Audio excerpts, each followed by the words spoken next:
우리가 지난주에 마태복음 8장의 말씀, 한 여인에 대한 정죄를 어떻게 할 것이냐, 아무도 정죄하지 못하고 모두 집었던 돌을 내려놓고 돌아갔던 장면을 우리가 살펴봤습니다. 그 이후에 예수님께서 자신이 빛 되심을 말씀하시고 그리고 중요한 말씀을 합니다. 유대인들이 사람을 판단할 때 무엇을 보고 판단하느냐. 그래서 예수님의 말씀에 8장 15절에 보면 너희는 육체를 따라 판단하나 나는 아무도 판단하지 아니하노라. 유대인들에게 메시아 되시는 예수님께서 왜 메시아인데 메시아로 여기지 않느냐. 메시아의 모든 증거가 드러나고 있는데도 불구하고 그들은 예수님을 메시아로 인정하지 않습니다. 그 이유가 바로 그들의 판단하는 이 기준에 있습니다. 그들의 판단의 기준이 육체에 있었기 때문이에요. 그래서 육신의 일로 왕궁에서도 태어나지 아니하고 귀족도 아닌 사회적인 중산층도 아닌 가장 험한 지역에 도무지 선한 것이라고는 날 수 없는 그 지역에서 예수님께서 나시고 자라나고 그리고 거기에서 메시아로서의 활동이 시작된 것입니다. 그러니까 그 사람들은 그 아버지 어머니를 보나 그 형제들을 보나 예수님 자신을 보든 어느 것 하나 기대할 것이 티끌만큼도 안 보이는 것을 알고 있었습니다. 그래서 그들은 예수님께서 행하시는 모든 이적들이 하나님이 아니면 결코 행할 수 없는 이적이 아닌 줄을, 이적이 하나님이 행하지 아니하시면 일어날 수 없는 이적이라는 사실을 다 알고 있었지만 끝까지 예수님을 메시아로 인정하지 않습니다. 그들의 기준이 육체를 통해서 판단했기 때문입니다. 그게 8장 15절의 말씀입니다. 너희는 육체를 따라 판단하나 나는 아무도 판단하지 아니하노라. 그들에게 예수님께서는 정말 소망 없는 동네 출신의 좀 똑똑한 사람, 그 정도, 그 이하도 아니고 그 이상도 아니었습니다. 그런데 갈수록 예수님 앞에 서기만 하면, 그들이 가기만 하면 그들의 위선이 낱낱이 드러나고 그들이 해왔던 이 종교적인 일이 얼마나 헛되고 헛된 것이었는가를 예수님의 이 말씀을 통해서 자기 스스로도 그것을 알게 돼요.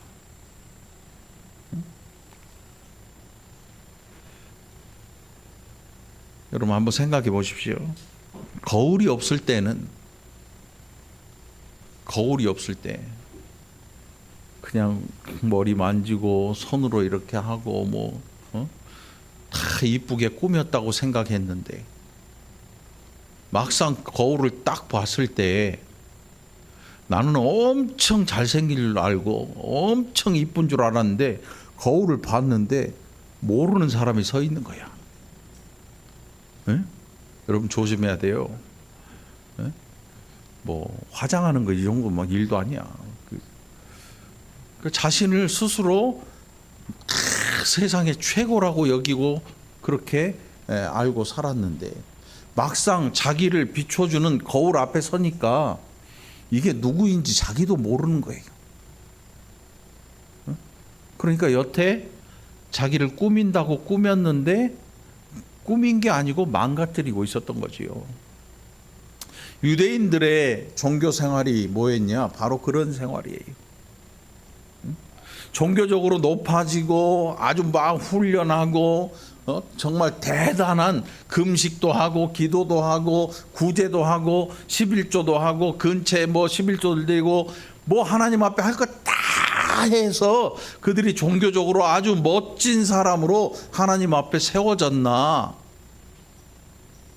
그리고 세워지고 있다, 그리고 높아지고 있다라고 생각하는 어느 날 예수라는 이 사람이 와서 그들 앞에서 그들의 거울이 되셨을 때 그들이 자신의 모습을 발견하게 됩니다.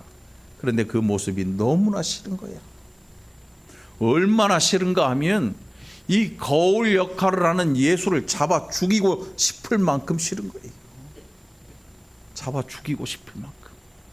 그런데 결국 그 잡아 죽이고자 하는 일들이 마음속에서 이미 실행되었고 나중에 실행됩니다. 현실에서. 그들은 가는 곳곳마다 그들의 자리가 있습니다. 잔치자리의 상석은 그들의 자리였습니다.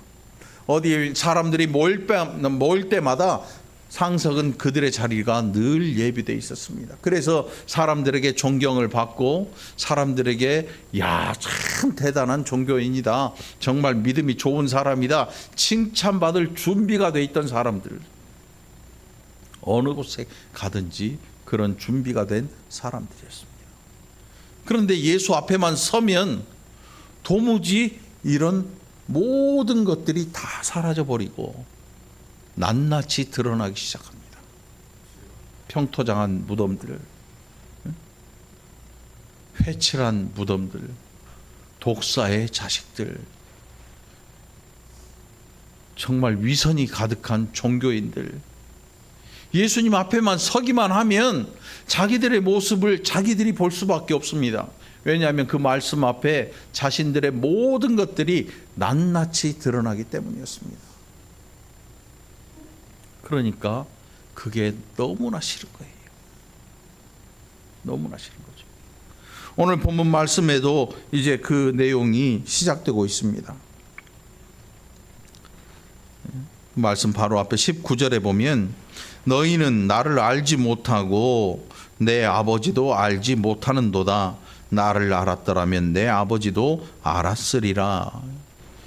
예수님께서 이 땅에 오셔서 공생애를 시작하신 이후로 자신의 영광을, 그 전에도 그랬지만 자신의 영광이나 자신의 유익을 위해서 말씀하시거나 어떤 일을 행하신 적은 단 한 번도 없었습니다.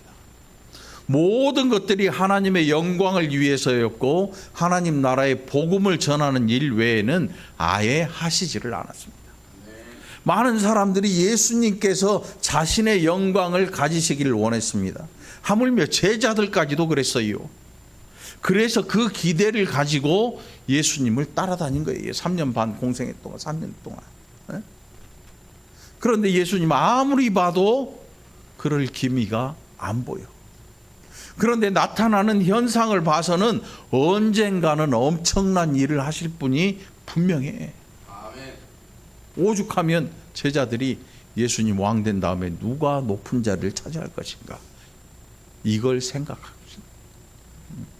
그러니까 그들의 기대치에도 예수님은 못 미치지만 그런데 하시는 행적을 보면 나중에 엄청난 유대의 왕이 될 만한 그런 인물임이 충분하다는 결론에 이르러요.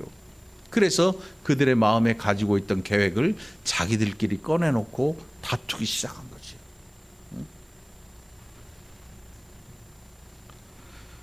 오늘 본문의 시작입니다. 21절 들어가서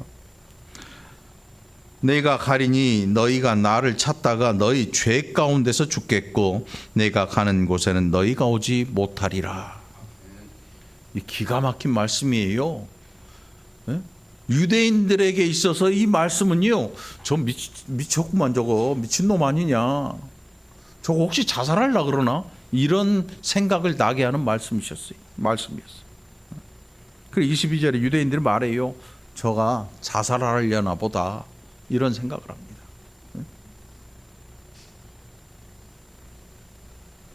이 무슨 말씀인가 하면 사람들이 메시아를 찾습니다. 유대인들이 메시아를 찾아요. 세상 모든 사람들이 사실은 메시아 같은 존재를 기다리고 있습니다. 우리가 위대한 영웅들을 보면, 영웅담이나 영웅들을 보면 세상을 구할 만한 사람들이 얼마나 기대하고 찾고 있는지를 알 수 있습니다. 근데 그 기대하고 찾는 그 기준이 어디에 있느냐? 그리고 오늘 본문에 유대인들의 기준이 어디에 있느냐의 문제가 아주 중요합니다. 내가 가리니 너희가 나를 찾다가 너희 죄 가운데서 죽겠고. 유대인들의 기준에서 메시아는 어떤 사람인가 하면 그들을 로마의 압제에서 해방시켜줄 군사력, 막강한 군사력이 있고 엄청난 리더십이 있고 강력한 카리스마가 있는 그런 메시아를 원했어요. 그래서 베드로는 칼을 품고 다녔어요. 그는 열심당원이었습니다. 언젠가 로마의 압제에서, 로마의 이 식민지에서 이 나라가 독립될 거라고 생각하고 그 일을 끊임없이 하던 사람이었습니다. 우리도 마찬가지지요. 어떤 사람들은 예수를 믿는 목적이 통일.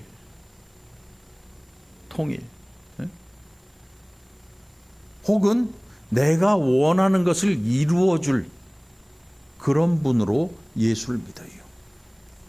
굉장히 위험합니다. 굉장히 위험해요. 세상의 모든 사람들이 메시아를 찾아 헤매입니다. 그런데 그 많은 사람들의 생각이 다 달라요. 그런데 예수님 몇 분이에요? 진리는 하나입니다. 진리가 두 개이면 진리가 아닙니다. 진리는 오직 하나입니다. 오직 하나인 진리가 두 개가 돼버리면 그때부터는 이상해지는 것입니다. 세상 많은 사람들이 이 진리라고 하는 것을 어떻게 찾아 헤매느냐 하면 내 생각과 내 기준과 내 환경과 내 기대치와 이런 것들에 따라서 메시아가 달라지게 돼 있어요. 여러분 한번 생각해 보세요. 이 무시무시한 이야기입니다. 예수님은 한 분이신데 메시아는 한 명인데 사람들의 기대치가 수도 없는 메시아를 만들어내고 있는 것입니다. 수도 없는 메시아를.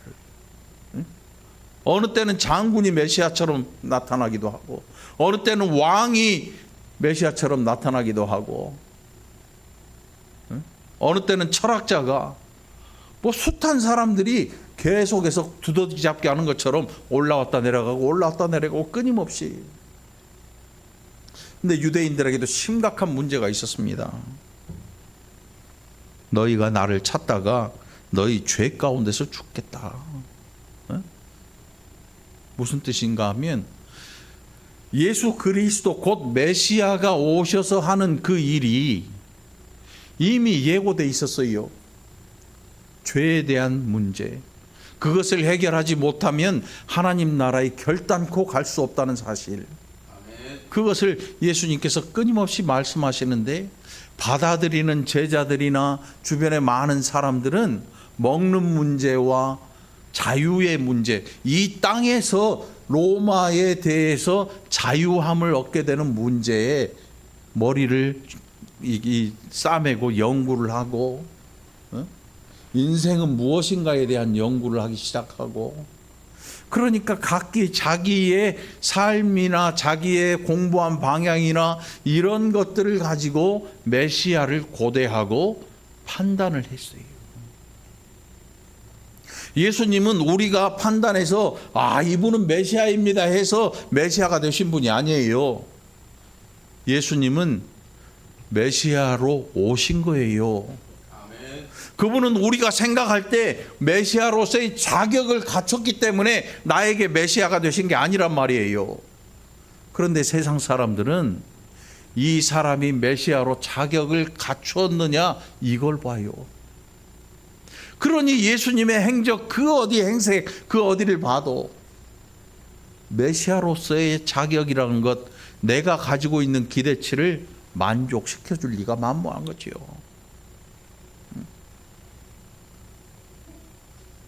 정말 기가 막힌 일이 아닐 수 없어요. 사람마다 자기의 기준에 따라서 메시아가 달라지는 거예요. 같이 신앙생활하는 사람인데도 불구하고 예수를 믿는다고 하는 사람들조차도 메시아에 대한 기준이 달라져 버리면 이거는 정말 크게 심각해지는 거죠. 그런 의미에서 우리가 예수로 살고 예수로 죽는다는 말이 통할 것 같아요. 그런 의미죠. 그런 의미로.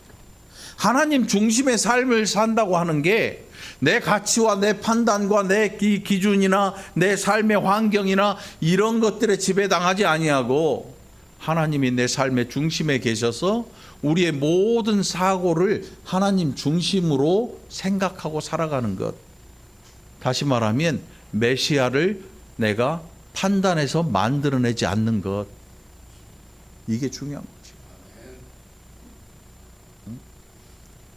어떤 사람들에게 은혜는 병 낫는 게 은혜입니다. 어떤 사람들에게 은혜는 망한 사업체가 일어나 버리면 은혜입니다. 어떤 사람들에게 은혜는 자식이 좋은 대학에 가는 것, 그것이 은혜입니다.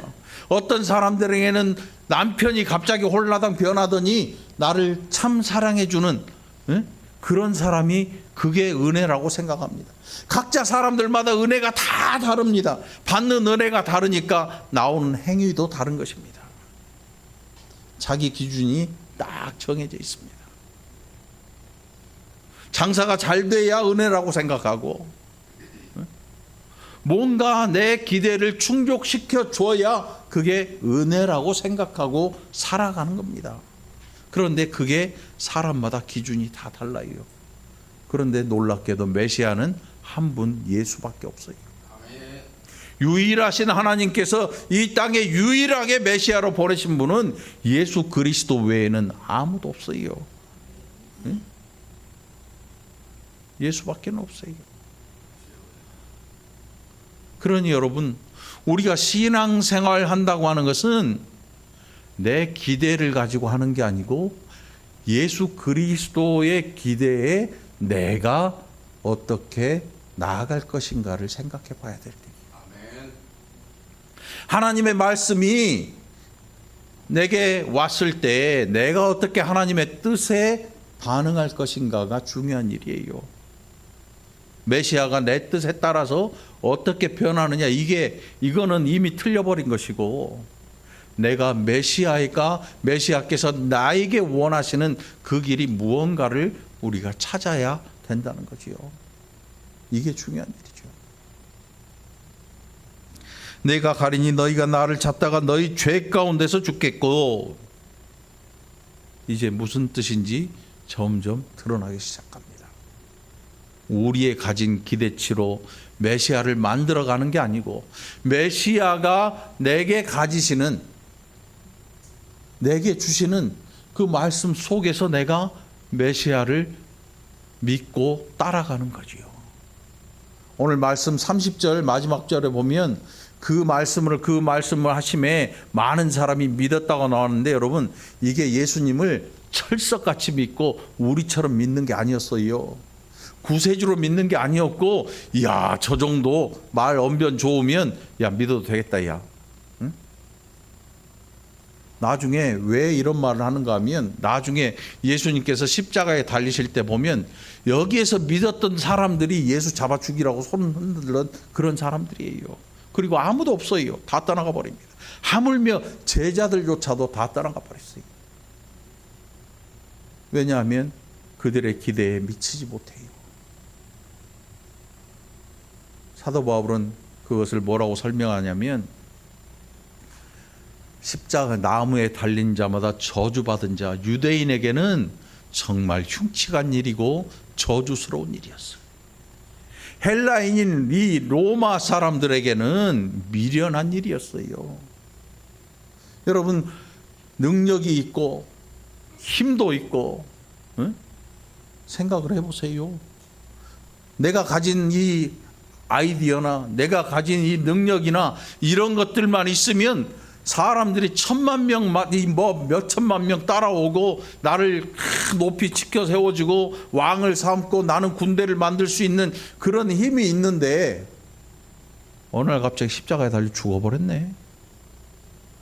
로마인이 보기에 헬라의 문명, 곧 세상 문명에서 보기에는 미련한 짓이었다는 거예요. 심각한 문제예요, 여러분. 만일 교회가 세상 권력에 휘둘림 당하고 세상 사람들이 교회를 가지고 이용하면 이런 일들이 벌어지고 있는 거예요. 이런 일들이 이미 벌어지고 있어요. 뭐 우리나라 얘기하는 게 아니고 온 세상이 다 그래요. 그러나 믿음이라고 하는 것, 그러나 메시아는 우리의 기대치로 만들어진 메시아가 아니라 하나님이 보내신 메시아였던 거예요. 만들어가는 분이 아니라 이미 그렇게 오시고 우리는 그분이 아니면 구원의 길을 찾을 수 없는 유일하신 하나님으로 이 땅에 오셨던 분이죠. 우리에게 예수님은 그런 메시아인 거예요. 그러니 여러분, 예수를 믿는다고 하는 것은 우리가 정말로 순수해지지 아니하면 믿을 수가 없어요. 믿을 수가 없어요. 신앙생활 하는 분들 어떨 때 얘기하는 걸 보면 속이 막 터질 듯이 답답할 때가 있어요. 우리 교회 말고. 우리 교회 말고. 가서 신앙생활 열심히 하고 하나님의 은혜를 받고 하나님의 좋은 은혜를 받고 예수를 잘 믿는다고 얘기하는 그 얘기의 내용이 다 물질적이에요. 육신적이고. 그래서 예수님께서 너희가 나를 찾다가 너희 죄 가운데서 죽게 될 거라. 이 무슨 뜻인가 하면 너희가 메시아를 발견하려고 시도하지만 그 시도는 헛될 것이다. 신앙생활을 열심히 한다 그래서 메시아를 찾은 게 아니에요. 그래서 신앙생활은 덮어놓고 하지 말라는 거지요. 정신을 바짝 차리라는 거예요. 메시아를 발견하시기 바랍니다. 예수님 잘 믿으시기 바랍니다. 아멘. 내가 가는 곳에는 너희가 오지 못하리라. 메시아를 발견하지 않고는 예수 그리스도께서 가신 하나님의 나라에 갈 수가 없습니다. 우리도 마찬가지예요. 이게 얼마나 중요한 문제인지 모릅니다.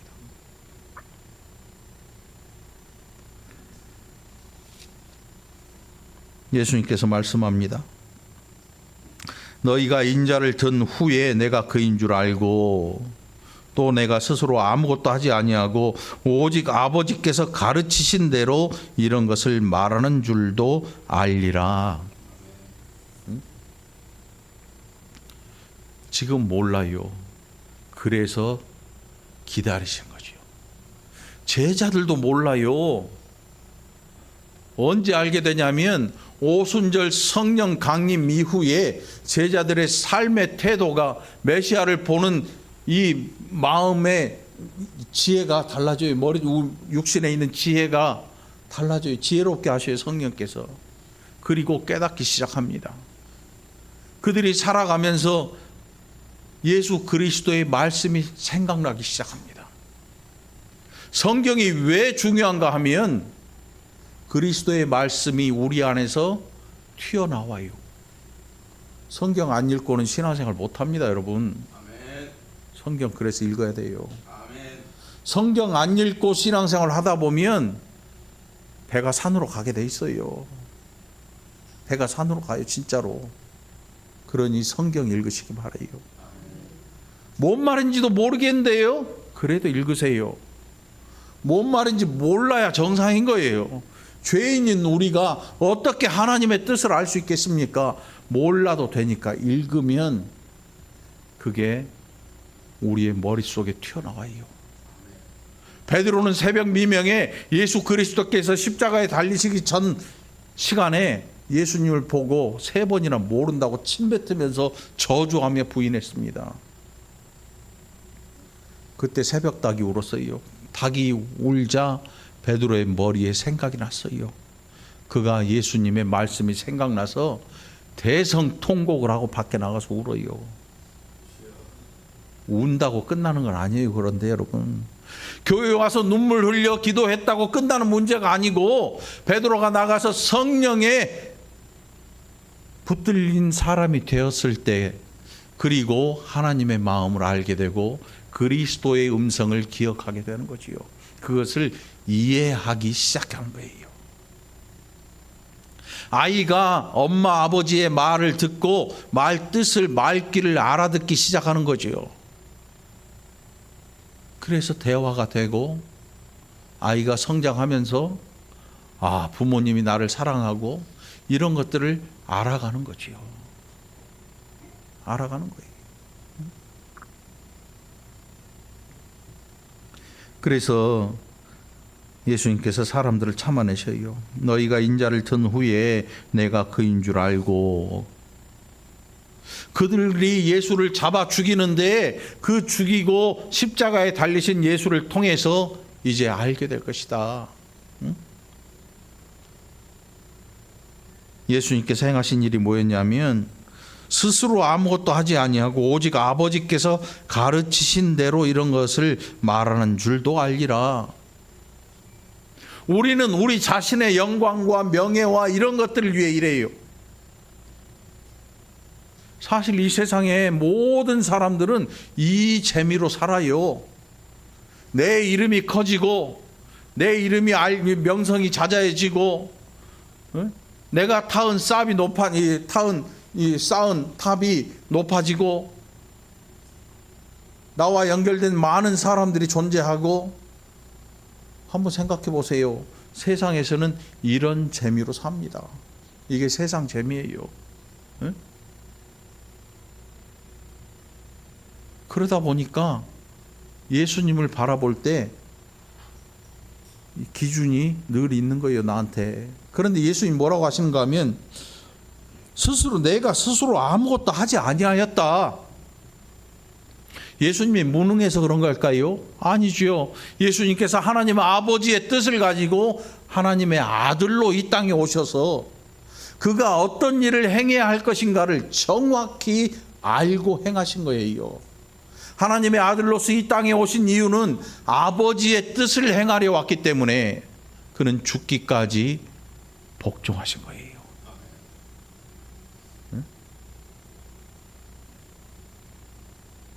자기를 위해 종의 형체를 가지게 되고 죽기까지 복종하신 것이죠. 아버지의 뜻을 이루는 것 외에 예수님께서 행하신 일이 없어요. 오직 아버지께서 가르치신 대로 이런 것을 말하는 줄도 알리라. 나를 보내신 이가 나와 함께 하시도다. 나는 항상 그가 기뻐하시는 일을 행함으로 나를 혼자 두지 아니하셨느니라. 성령께서 성자에게 임하십니다.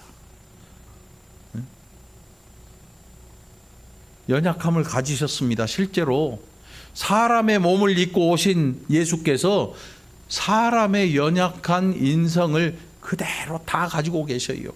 그러나 그분에게는 또 100%의 신성도 있습니다.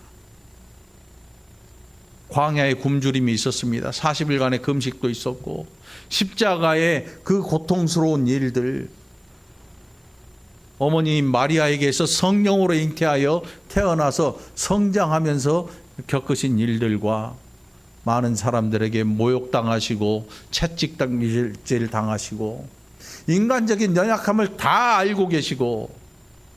그런데 여러분, 이 인성이 100% 인성이 우리에게 얼마나 감사한 일인지 아십니까? 우리가 연약한 그것을 예수님 자신이 다 체휼하셨어요. 체휼하신 게 뭐냐면 다 겪으셨던 거예요. 우리의 연약함을 아십니다. 우리의 마음 아픈 거, 우리의 눈물도 아시고 우리가 어떤 일로 힘들어 하시는지를 예수님께서 너무나 잘 알고 계세요. 왜? 우리와 같은 인성을 가지셨어요. 그러나 죄는 없으신 거죠. 무죄하신 분이. 사람들이 믿었다, 이 말씀을 하심에 많은 사람이 믿더라. 예수님께서 그런데 많은 사람이 믿었는데 이 사람들에게 기대하지 아니하셔요. 알고 계시거든요. 알고 계셔요. 우리는 사람들에 대한 기대치를 가집니다. 이게 나중에 칼날이 돼서 우리한테 돌아와요. 네? 아니 그러면 사람을 믿지 말아야 됩니까? 아니, 그런 뜻이 아니죠. 사람에게 하나님에 대한 기대를 거는 것처럼 사람에게 그런 기대를 가지지 말라는 거예요. 우리의 모든 어려움이 어디서 오냐면 사람으로부터 와요. 많은 어려움이. 때로는 자식에게 오고요. 남편이나 아내에게 오고요. 주변 사람들에게 옵니다. 그래서 삶을 우리가 이 세상에서 살아간다고 하는 것은 관계의 연속이에요. 어떤 사람과의 관계가 연속되고 어디서는 끊어지고 어디서는 또 새롭게 연결이 되고 그러다 보니까 우리가 중심에 서버리는 거죠. 모든 사람이 자기가 중심인 줄 알고 살아요. 그런데 어느 누구도 중심이 없어요. 어느 누구도 자기가 중심이 되질 못합니다. 어떤 사람은 자기가 중심인 줄 알고 살았는데 나중에 보니까 쫙 곁에 서 있는 거죠. 그때서야 발견을 해요. 너 나를 이렇게 취급했어? 사람에게 실망합니다. 그런데 사람에게 기대하지 않으면 이런 실망이 없어요. 목회자에 대한 기대치, 장로님에 대한 목사의 기대치, 권사님에 대한 기대치, 안수 집사님에 대한 기대치, 집사님들에 대한 기대치, 성도들에 대한 기대치, 이런 것들이 생겨나면 목사 자신도 힘들어져요. 아니 그러면 목사가 성도에 대한 기대치도 없이 살아갑니까? 맞아요. 기대치 없어요. 적어도 저는 다른 목회자들은 어떨지 모르지만 적어도 저는 여러분들에게 어떤 기대치를 가지고 있지 않습니다. 서운해하지 마세요. 그게 여러분들이 살아나는 이 일이 될 겁니다. 여러분들에게 강요도 하지 않습니다. 제가 잘했다는 게 아니고 저는 그렇다는 거예요. 여러분도 저에게 하나님 같은 기대치를 가지지 마세요. 목사는 하나님이 아니잖아요. 그리고 옆에 있는 분들을 한번 둘러보세요. 여러분 옆에 앉아 계신 분이 여러분의 하나님입니까? 아니잖아요. 어느 누구도 우리가 하나님처럼 기대치를 걸 만한 그런 존재는 이 교회 안에 없어요. 우리는 어쩌면 모두 다 나를 찾다가 우리 죄 때문에 죽어가는 인생들일지 몰라요. 그런데 오늘 하나님의 은혜로 저 하나님 나라를 향하도록 하나님께서 성령으로 우리를 이끌어 나가고 계시는 거지요. 이게 우리의 삶의 모습입니다. 이 얼마나 감사한 일인지 몰라요. 우리는 자유자예요, 자유자. 예수님께서 그 말씀 뒤편에 보면 이제 8장 32절에 보면 진리를 알지니 진리가 너희를 자유롭게 하리라 그래요. 이 진리가 누구냐면 메시아 되신 예수님 자신이에요. 나는 길이요 진리요 생명이니 나로 말미암지 않고는 아버지께 갈 자가 없다. 예수님 자신이 진리예요. 그러니까 진리라고 하는 것은 그 어떤 것에도 변하지 않아요. 이게 진리야. 그러니까 이 세상의 만물 중에는 하나님의 손에 의해서 피조된 모든 피조물들은 진리가 없어요. 진리가 없어. 진리는 뭐냐면 변하지 않아야 돼요. 그런데 세상의 모든 것들은 변해요. 우리가 날마다 보는 태양도요, 변해요. 언젠가 멈춰버릴지도 모르고, 이미 구약 성경에 보면 이 태양이 늦게 올라오기도 하고 멈춰버리기도 했던 일이 있어요. 우리의 기대치를 허물어 버렸지요. 야, 저건 정말 멈추지 않을 거야. 그런데 사람들은 그걸 몰라요. 이게 영원하게 움직일 줄 알아요. 영원히 움직일 줄 알아요. 형장의 이슬로 사라질 그 죄인도, 악행을 했던 이 사형수도 자기의 삶이 눈앞에서 끝날 줄 모르고 더러운 물을 밟지 않으려고 건너뛰어요. 밥도 먹고 배고픔을 참지 못하기도 해요. 이게 우리의 연약한 인생들의 삶의 모습이고 죄악된 인생들의 삶의 모습인 거지요. 그러나 진리는 변하지 않습니다. 너희가 내 말에 거하면 참으로 내 제자가 되고 진리를 알지니 진리가 너희를 자유롭게 하리라. 이 말씀을 잘 묵상해 보면 그냥 교회만 다녀서 되는 문제가 아니고 말씀 읽어야 된다는 거예요. 너희가 내 말에 거하면, 우리가 예수님의 말씀을 볼 수 있는 데가 어디예요? 기독교 방송이 아니에요.